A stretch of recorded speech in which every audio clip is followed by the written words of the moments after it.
존 버년이 쓴 철로역정이라고 하는 작품이 있습니다. 성경 다음으로 예수 믿는 사람들에게 많이 읽혀졌다라고 알려진 책이 바로 이 철로역정입니다.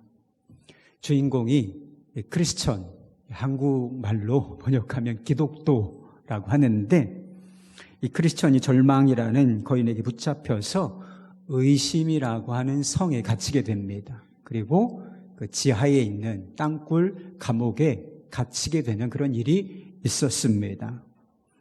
이 크리스천이 밖을 보니까 온통 다 시체들 뿐이었습니다.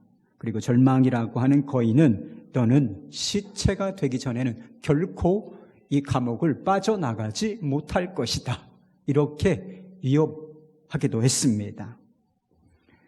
정말 그게 믿어졌어요. 크리스천이 절망에 빠져서 체념하고 있을 때 함께 잡혀 있었던 소망이라고 하는 친구가 있습니다. 이 소망이라고 하는 친구가 그동안에 있었던 일들을 상기시키면서 이 크리스천을 격려합니다. 그동안 당신은 참으로 용감했습니다. 그 무시무시한 아볼론과 싸워 이겼고, 죽음의 그늘 계곡에서도, 그리고 허영의 시장에서도 당신은 참 용감했지요. 그래서 용기를 얻은 크리스천과 소망이 함께 이 감옥에서 기도를 하기 시작하는데 거의 아침이 되기까지 기도를 하게 됩니다. 기도를 하던 크리스천이 갑자기 크게 이렇게 외쳐요. 맙소사, 난 참 바보야. 얼마든지 자유로워질 수도 있었는데 이렇게 무시한 지하 감옥에 그대로 누워있다니. 여보시오 소망, 내 품 안에 약속이라는 열쇠가 있다오. 그 열쇠는 어떤 문이라도 열 수 있는 열쇠인데 이 의심의 성에 있는 감옥 자물쇠도 열 수 있을 것이요. 그래서 이 크리스천은 그 열쇠를 품에서 꺼내 이 감옥 문을 잠그고 있는 자물쇠에 꽂습니다. 돌렸어요. 철커덕 하면서 그 자물쇠가 열리고 성과 밖에 있는 그 문의 자물쇠도 열어버리고 그 의심의 성에서 탈출하게 된다는 이야기가 있어요. 여러분, 절망, 고통, 고난, 여기에 붙잡혀서 우리가 의심할 때가 있지 않습니까? 하나님 살아계신가? 하나님 나를 사랑하시는가? 이런 의심에 붙잡혔을 때 이 약속의 말씀, 내가 너를 사랑한다. 이 수없이 많은 약속의 말씀이 있는데 이거 붙잡고 그 의심의 성에서 탈출하라, 이런 의미인 것이죠. 그런데 하나님께서 천국을 향해 걸어가는 이 순례자들에게 사용하라고 주신 열쇠 한 가지가 더 있습니다. 그게 바로 기도라는 열쇠입니다. 지난주에 아주 불편한 이야기 한 가지 드렸죠. 불편한 진실이지만 인생이라고 하는 여행에는 고난과 고통이 필수품이라고 말씀드렸습니다. 야고보는 고난과 고통 중에 있는 사람들에게 부정적으로는 원망하지 말아라. 그리고 그 고통 쉽게 벗어나기 위하여 경솔하게 맹세, 서운하지 말아라 라고 했습니다.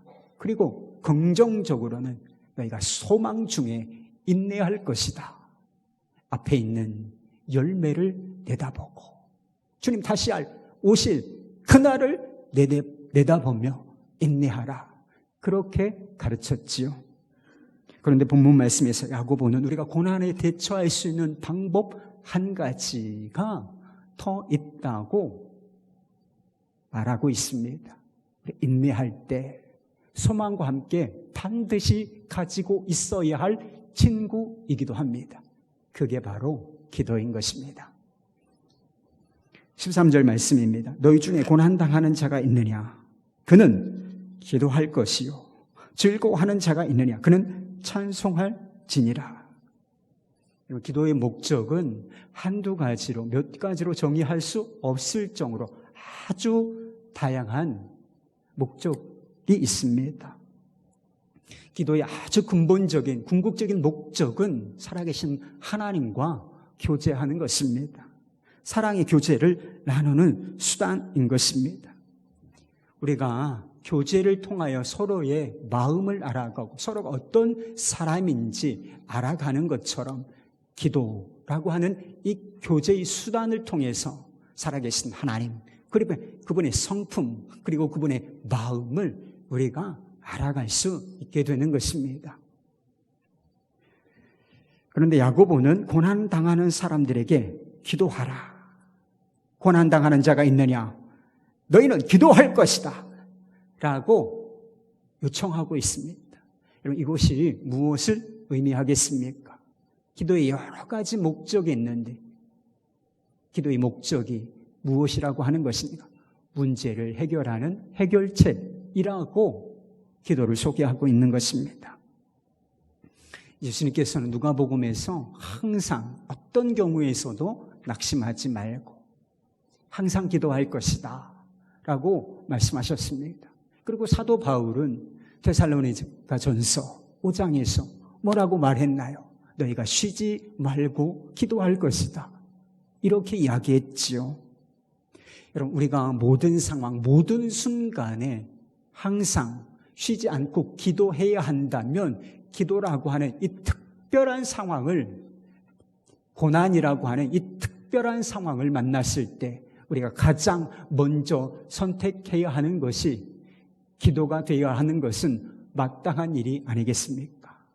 이 고난을 기도라고 하는 주님께서 주신 이 수단을 중심으로 헤쳐나가야 하는 것이 옳은 일이 아니겠습니까? 그런데 많은 사람들이 기도보다는 인간적인 노력을 먼저 선택한다는 것입니다. 문제를 해결하기 위해서 노력하고 애쓰는 것, 그것이 잘못되었다는 뜻이 아닙니다. 이 말씀에 보면 특별히 질병이라고 하는 특별한 고난이 나오는데 이 질병을 고치기 위하여 병원에 가거나 약을 먹는 것, 이게 잘못됐다고 이야기하는 게 결코 아닌 것입니다. 여러분, 저도 요즘에 병원 다닙니다. 팔이 아파가지고. 우리에게 주어진 지혜나 경험, 그리고 일반적인 문제 해결의 수단, 얼마든지 사용할 수 있습니다. 근데 문제는 무엇인가? 기도 없이 이런 인간적인 수단과 방법, 인간의 행함에만 의지하여 살고 있다는 것, 이게 문제인 것입니다. 야고보서의 주제가 뭐라고 했나요? 믿음과 행함은 결국은 하나인 것이다. 행함이 없는 믿음은 그 자체가 죽은 것이다. 이것이 야고보서의 핵심 주제인 것입니다. 여러분, 마찬가지예요. 기도 없는 믿음 역시 죽은 것이나 마찬가지입니다. 믿음과 행함을 분리할 수 없듯이 믿음과 기도 역시 분리할 수 없습니다. 그리고 우리의 행함, 이것과 우리의 기도 역시 분리할 수가 없다는 것입니다. 하나님께서 자신과 교제하는 수단으로, 그리고 문제를 해결하는 해결책으로 이 기도라는 수단, 그리고 방법을 주셨는데 이것을 사용하지 않으면서 어찌 하나님을 믿는다, 이렇게 말할 수 있겠습니까? 그럼 우리가 기도 없이 행함과 노력에만 의지하는 것은 우리가 교만하기 때문인 것입니다. 그럼 우리는 하나님의 은혜, 그리고 하나님의 자비와 도우심이 없이는 도무지 살 수 없는 연약한 존재들입니다. 이것이 인간의 실체예요. 저와 여러분의 실체, 하나님의 도우심, 하나님의 은혜와 자비, 이것이 없이는 도무지 살 수 없는 존재들이다. 그럼에도 하나님의 은혜와 도우심을 사람의 행위와 능력으로 대체할 수 있다고 생각하는 이 교만, 이것이 기도의 부재를 낳는 것입니다. 여러분, 우리는 삶에 찾아오는 고난, 고통, 이것이 문제라고 생각합니다. 질병이 문제이고 돈 없는 가난, 이 지긋지긋한 가난이 내 삶의 문제다. 이것만 없으면 행복할 수 있을 것이다. 이렇게 생각하는 경향이 있습니다. 정말 그럴까요? 그러나 정말 문제는 그것이 아닙니다. 정말 문제가 뭔지 아십니까? 기도 없이 행함 그리고 노력에만 의지하여 사는 것입니다. 여러분, 우리의 기도가 살아있으면 문제가 얼마나 많아요. 문제는 많아도 얼마든지 잘 살아낼 수 있습니다. 그리고 오히려 그 고난 때문에 하나님을 더 깊이, 우리가 하나님을 알 때 지식적으로 아는 거, 그거 아는 거 아닙니다. 여러분, 성경 말씀에서 뭐라고 말씀하셨는가? 너희는 하나님의 선하심을 맛보아 알지나. 그렇게 말씀하셨는데 고난 중에 기도하면서 하나님 바라보고 고난 중에 주시는 은혜를 경험하면서 하나님의 선하심, 하나님이 어떠한 분이신지를 더 깊고 풍성하게 알아가는 것이지요. 이것이 기도라고 하는 선물을 주신 하나님의 계획인 것입니다. 여러분은 항상 기도하십니까? 고난을, 이 특별한 상황을 만났을 때 여러분은 가장 먼저 기도라는 수단을 선택하시나요? 기도한다는 사실도 중요하지만 야고보는 더 중요한 문제가 있다고 말하고 있습니다. 우리의 기도에 역사하는 힘이 큰 기도가 되려면 이런 기도가 되어야 한다라고 말하고 있어요. 첫 번째로 우리의 기도가 역사하는 힘이 큰 기도가 되려면 우리의 기도는 믿음의 기도가 되어야 한다는 것입니다. 우리 15절 말씀인데 15절 말씀 같이 한번 읽어보십시다. 시작. 믿음의 기도는 병든 자를 구원하리니 주께서 그를 일으키시리라. 혹시 죄를 범하였을지라도 사하심을 받으리라. 이 말씀은 기도 요청을 받은 장로들, 지금으로 말하면 목회자들을 의미하는 거예요. 목회자들에게 해당되는 말씀이지만 기도의 원리는, 모든 기도의 원리는 동일한 것입니다. 기도를 하는 자나 기도를 받는 자나 그리고 스스로 고난 때문에 하나님 앞에서 기도하는 자나 다 무엇이 필요하다는 것입니까? 믿음이 필요하다는 것입니다. 그렇다면 우리가 기도할 때 무엇을 믿어야 한다는 말입니까? 그것은 하나님의 능력을 믿는다는 의미인 것입니다. 그리고 하나님의 능력을 믿으니 또한 우리의 기도하는 바가 이루어질 것이다 라고 하는 사실을 믿는 믿음인 것이지요. 질병의 치유를 위해서 기도하는 사람이라면 하나님께서 내 기도를 들으시고 이 질병을 고쳐주실 수 있다, 이렇게 믿는 믿음이 필요하다는 것입니다. 야고보는 이 믿음의 기도가 어떤 파워, 어떤 능력을 가지고 있는지 예를 들어 설명하는데 엘리야의 기도를 들어서 설명하고 있습니다. 여러분, 엘리야는 우리와 성적이 똑같은 사람이라고 했습니다. 무슨 뜻이에요? 우리와 본질상 다를 게 없다는 거예요. 엘리야는 특별하다, 모세는 특별하다, 우리는 이렇게 생각하는 경향이 있지만 그들도 우리와 동일한 인간이라고 하는 것이지요. 그런데 그가 비가 오지 않기를 간절히 기도한 즉 3년 6개월 동안 그 땅에 비가 내리지 아니하고 그가 다시 기도한 즉 그 땅에 비가 내려서 땅이 열매를 맺었다라고 말하고 있습니다. 여러분은 하나님의 능력을 믿으십니까? 기도의 능력을 믿으시나요? 우리가 정말 하나님의 능력을 믿는다면 어떤 상황, 어떤 고난, 그리고 어떤 절망 속에서도 위축되지 아니하고 담대히 기도할 수 있는 것 아니겠습니까? 엘버트 심슨이라고 하는 설교자가 있었다고 합니다.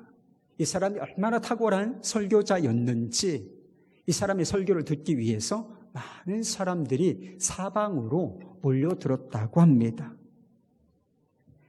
그러나 그가 겨우 30대 중반이 되었을 때 병에 걸려서 몸이 아주 쇠약한 상태가 되었다는 것입니다. 그리고 심지어 어떤 일이 있었느냐 하면 장례 예배, 누군가 돌아가셔서 장례 예배를 집례해달라고 하는 부탁을 받고 예배를 집례하는데 망자를 묻으려고, 그 관을 묻으려고 파놓은 구덩이, 무덤 있죠? 너무나 어지러워서 그 구덩이에 빠질 뻔한 적도 있었다는 것입니다. 결국 크게 낙심한 이 사람은 사역을 그만두기로 결정했습니다. 그런데 어느 날 숲속을 산책하는데 밖에서 야영하며 집회를 하는 사람들의 모습이 눈에 들어왔다는 것입니다. 그리고 흑인들이 사중창을 부르는데 그들이 부르는 찬양의 가사가 그의 귀에 꽂혔습니다. 예수님께 어려운 것은 없습니다. 그분처럼 일할 수 없는 사람은, 그분처럼 일할 수 있는 사람은 없습니다. 이 찬양이 들렸다는 것입니다. 그래서 그는 그 즉시 소나무들 사이에 무릎을 꿇고 하나님을 바라보며 기도했습니다. 주여, 주님께 불가능한 것이 없다면 저를 이 질병에서 구해 주실 수 있습니다. 주여, 저를 구하소서. 이렇게 그가 기도했을 때 그 순간, 그 즉시 그가 그 질병에서 깨끗함을 받게 되었다는 것입니다.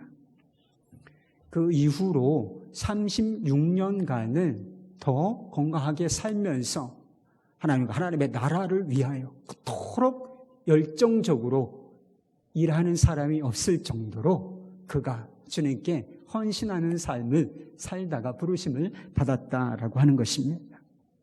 이런 일이 일어날 수 있었던 것은 그가 질병이라는 문제에 묶이지 아니하고 믿음으로 담대히 기도했기 때문에 일어났던 일이었습니다. 지난 임원훈련 때 유종옥 사모님이 오셔서 말씀을 전해주셨습니다. 이 유종옥 사모님이 서울역에서 노숙자들, 소중한 사람들이라고 표현해요. 이 노숙자들을 대상으로 급식 사역을 하시는 분이십니다.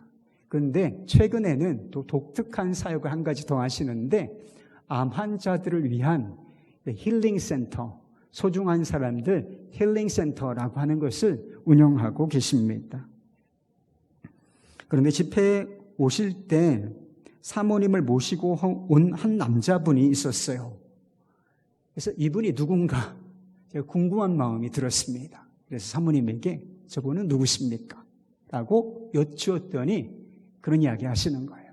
그래서 작년에 암 환자들을 위한 이 치유센터에 입소하신 분이시라는 거예요. 그런데 이분이 암에 걸렸던 적이 있었던 사람이라는 뜻이죠. 어떤 암에 걸렸는가? 췌장암에 걸렸다는 것입니다. 여러분, 췌장암은 암 중에서도 악성암이에요.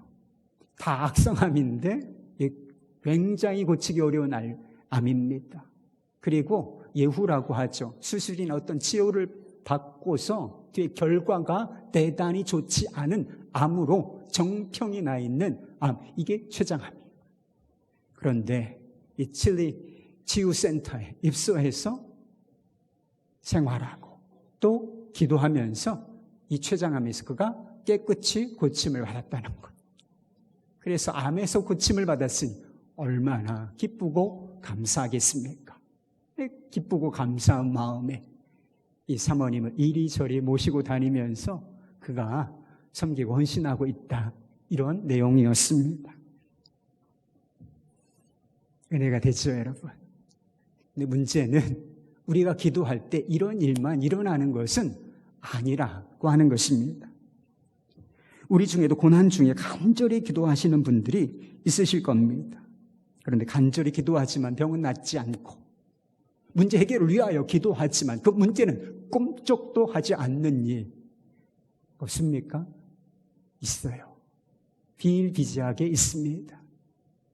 이것이 기도하는 사람들이 느끼는 고민, 갈등이라는 것입니다. 그렇다면 왜 우리의 기도에는 하나님의 역사가 나타나지 않는 것입니까? 믿음이 없이 기도했기 때문이겠습니까? 실제로 사실은 많은 경우에 있어서 기도는 하지만 믿음이 없이 기도하기 때문에 하나님의 능력과 역사가, 하나님의 은혜를 경험하지 못하는 일이 사실은 굉장히 많습니다. 많은 사람들이 응답되지 않는 기도 때문에 실망하고 낙심하고 또 기도하기를 포기합니다. 잠시 간절히 기도하기는 하지만 일정한 시간이 지나는데도 자기 원하는 대로 기도가 응답되지 않는다면 실망하고 또 분노하기까지 하면서 기도하기를 포기하는 경우가 있다는 것입니다. 이게 뭘 말해주는 것일까요? 믿음으로 기도한 것이 아니라 그냥 기도해 본 것이라고 하는 뜻입니다. 진짜 믿음을 가지고 기도한 것이 아니라 그냥 되나 안 되나, 그냥 소원스러움, 소망스러움 정도를 가지고 기도한 것뿐이라는 뜻이죠. 그러나 기도에 응답되지 않는 경우가 다 믿음이 없기 때문인가? 그렇지 않습니다.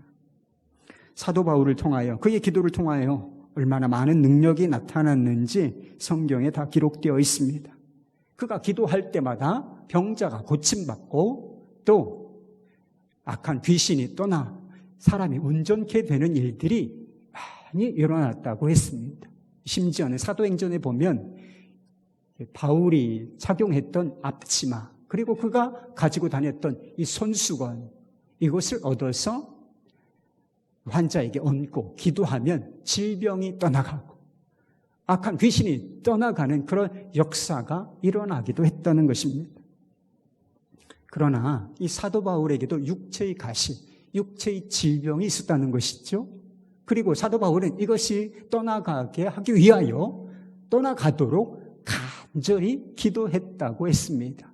그렇지만 그의 질병은 고침받지 못했습니다. 그가 다른 사람을 위하여 기도할 때는 믿음으로 기도했는데 자기 자신을 위하여 기도할 때는 믿음으로 기도하지 않았기 때문에 이런 결과가 나타난 것일까요? 그렇지 않습니다. 하나님의 계획이 다른 곳에 있었기 때문인데 그가 육체의 질병을 가지고 사는 것이, 그대로 가지고 사는 것이 하나님의 계획이었기 때문인 것입니다. 이 사도 바울이 간절히 육체의 가시가 떠나게 하기 위하여 기도했을 때 하나님께서는 이런 응답을 주셨습니다. 내 은혜가 내게 족하도다. 이는 내 능력이 약한 데서 온전하여 짐이라. 이렇게 응답하셨어요. 여러분, 우리는 사도 바울이 간절히 기도함에도 불구하고 응답을 받지 못했다고 생각하는 경향이 있습니다. 그러나 응답을 받지 못한 것이 아니라 그가 기도한 것과 다른 응답을 받은 것뿐이었어요. 사실은 그가 기도한 것보다 더 좋은, 더 선한 응답을 받았던 것입니다. 우리는 우리의 질병을 치유해 주시는 것이 하나님의 뜻인지 아니면 그대로 질병을 가지고 사는 것이 하나님의 뜻인지 알 수 없습니다.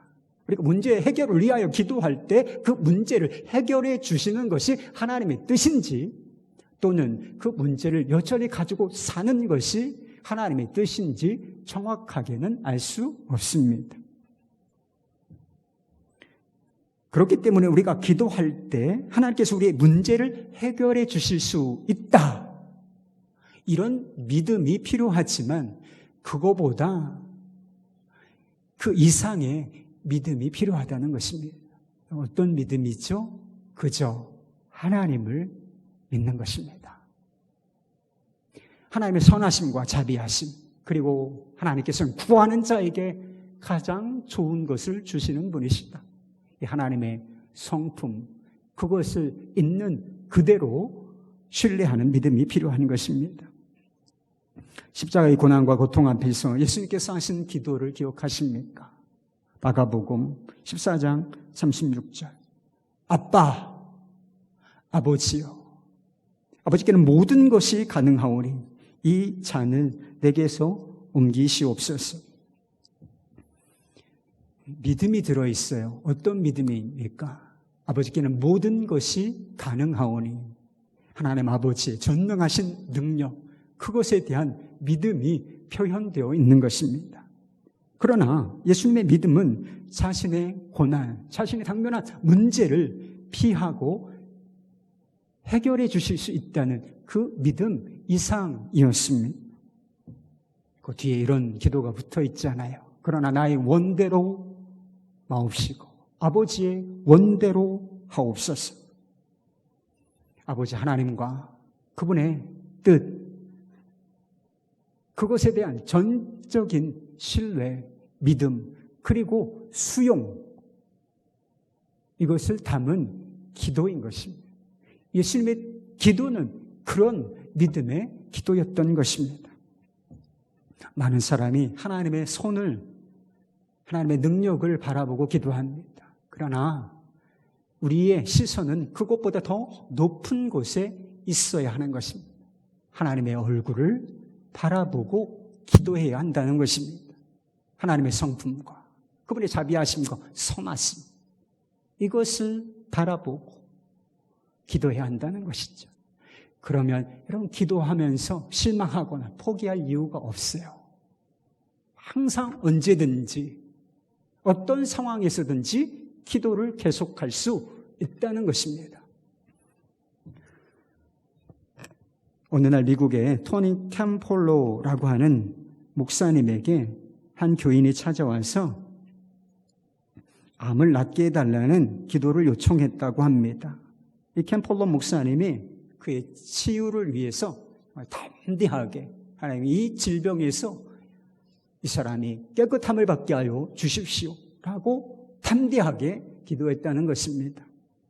그리고 일주일쯤 후에 그분의 아내로부터 전화 한 통이 걸려왔다는 것입니다. 목사님, 저번에 제 남편을 위해서 기도해 주셨지요? 이 목사님은 이 암이 나았다는 이야기인가 잔뜩 기대하는 마음을 가지고 그의 이야기를 들었다는 것입니다. 그런데 이런 이야기가 들려왔어요. 목사님, 제 남편이 죽었습니다. 목사님은 기도해도 이게 무슨 결과냐, 소용없네요, 이렇게 따지려는 줄 알고 그저 가만히 듣고 있었을 뿐이라는 것입니다. 그녀의 목소리는 계속되었습니다. 목사님, 너무 언짢게 생각하지 마십시오. 그때 제 남편은 분노로 가득 차 있었고 자녀와 손자들의 성장을 보지 못하고 58세에 죽을 생각을 하니 너무 억울하다고 가끔 하나님을 저주했습니다. 그 모습을 볼 때마다 주위 사람들도 남편과 함께 있는 것이 너무 괴로웠어요. 그런데 목사님이 기도해 주신 이후에 제 남편에게 평화와 기쁨이 생겼습니다. 목사님, 지난 3일 동안은 우리의 삶에서 가장 행복한 시간이었어요. 우리는 노래했고, 우리는 웃었고, 성경을 읽었으며 기도했습니다. 저는 목사님이 남편을 위해 기도해 준 것에 대해서 감사하려고 전화드렸습니다. 제 남편은 치료되지는 않았지만 치유되었습니다. 여러분, 우리가 정말 하나님 그분을 신뢰하고 믿음으로 기도하면 치료되지는 않을 수 있습니다. 치료되지 않고 그대로 세상을 떠나는 사람 우리 중에도 많아요. 그러나 우리 정말 하나님을 믿고 기도하면 치료되지는 않을 수 있지만 치유 반드시 일어납니다. 문제는 해결되지 않을 수 있지만 그 문제를 감당할 수 있는 평안, 그리고 그것을 넘어설 수 있는 기쁨, 그리고 그 문제를 헤쳐나갈 수 있는 지혜와 힘은 반드시 얻게 되는 것입니다. 삶을 가로막고 있는 환경이 바꾸어지든지, 그리고 기도하는 우리 자신이 바뀌든지 둘 중 하나는 반드시 된다. 믿음의 기도는 삶을 변화시키는 능력, 이 열쇠임이 확실하다는 것입니다. 두 번째로 역사하는 힘이 큰 기도가 어떤 기도인가? 의인의 기도라는 것입니다. 우리 16절 말씀 같이 읽어보겠습니다. 시작. 그러므로 너희 죄를 서로 고백하며 병 낫기를 위하여 서로 기도하라. 의인의 간구는 역사하는 힘이 금이니라. 이 질병이라는 고난, 이 특별한 고난의 문제가 죄 때문이라고 하는 그런 말씀처럼 해석할 여지가 있어요. 실제로 어떤 질병은 죄로 인한 것입니다. 심각한 죄 지으면 병듭니다, 여러분. 예수님께서 어떤 사람의 질병을 치유하여 주셨을 때 안수하여 고치신 이후에 그에게 한마디를 덧붙이셨어요. 뭐라고요?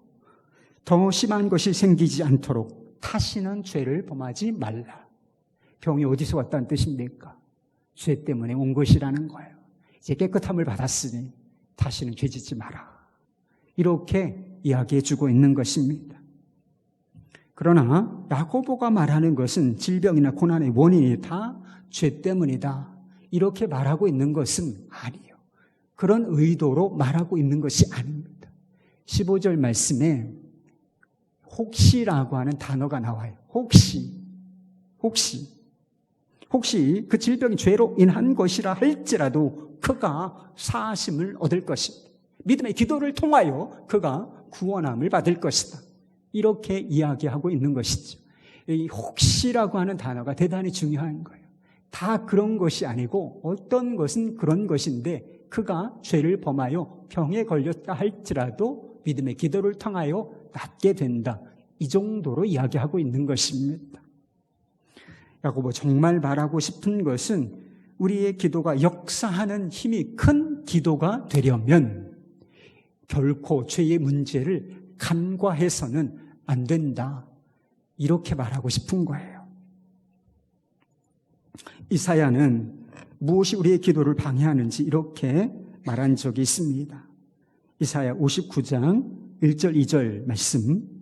여호와의 손이 짧아 구원하시 못하심도 아니요 귀가 둔하여 듣지 못하심도 아니라 오직 너희 지각이 너희와 너희 하나님 사이를 갈라 놓았고 너희 죄가 그의 얼굴을 가리어서 너희에게서 듣지 않으시게 함이니라. 우리 하나님은 어떤 분이시라는 거예요? 결코 짧지 않은 손을 가지고 계신 분이라고 이야기하고 있습니다. 예수님께서 기도하신 것처럼 아버지께서는 모든 것이 가능하다. 이런 의미인 거죠. 그런데 왜 하나님께서 구원의 손을 우리에게 내밀지 않으시는 것인가? 우리의 죄가 하나님의 얼굴을 가리웠기 때문이라고 말씀하고 있는 것입니다. 그러니까 하나님께서 응답을 안 해주시는 것이 아니라 의도적으로 응답을 안 해주시는 것이 아니라 응답을 못 해주실 상황이 있다는 거예요. 우리 안에 그런 문제가 있다. 이렇게 지적하고 있는 것입니다. 예수님께서 산상수훈에서 이런 말씀하신 적이 있습니다. 예배와 관련된 말씀이에요. 예물 드리려고 너희가 준비하다가 형제에게 원망 들을 만한 일이 생각나거든 그 예물 내려놓고 형제와 화목한 이후에 와서 그 예물을 드리라. 이렇게 말씀하셨어요. 그럼 예배 드릴 때 어떤 마음으로 어떤 상태로 오셨습니까? 우리가 예배 드릴 때 좀 정결한 상태로 오면 안 되겠습니까? 너덜너덜한 상태로 죄에 더럽혀진 상태로 그냥 무감각하게 와서 예배 드린 그래도 은혜를 하나님께서 주실 수 있죠.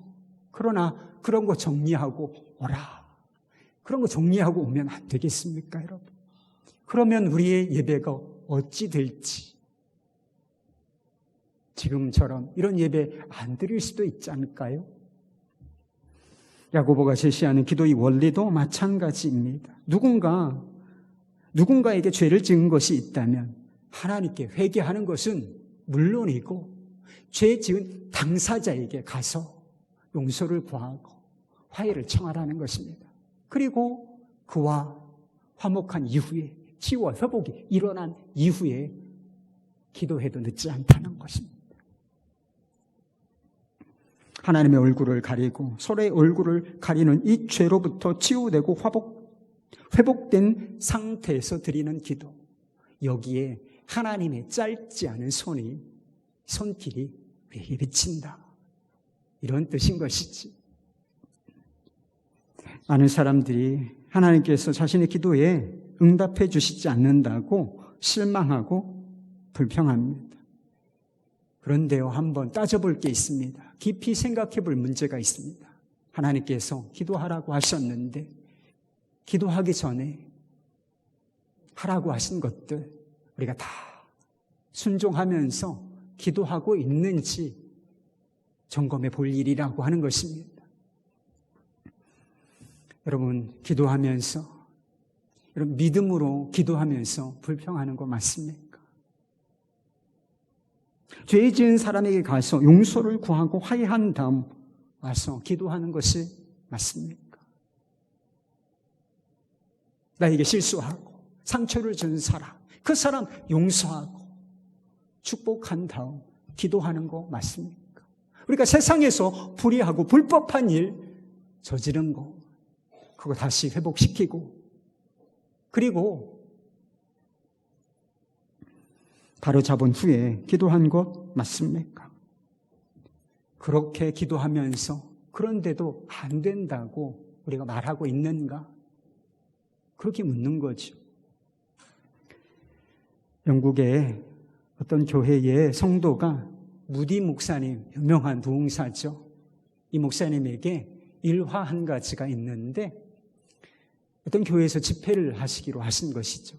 그런데 그 교회의 어떤 성도가 이 목사님, 대단한 부흥사가 오신다 라고 하는 소식을 듣고 하나님 앞에 간절히 매달려 이 집회 때 은혜 주시도록, 응답해 주시도록 기도한 그 한 가지 문제가 있다는 것입니다.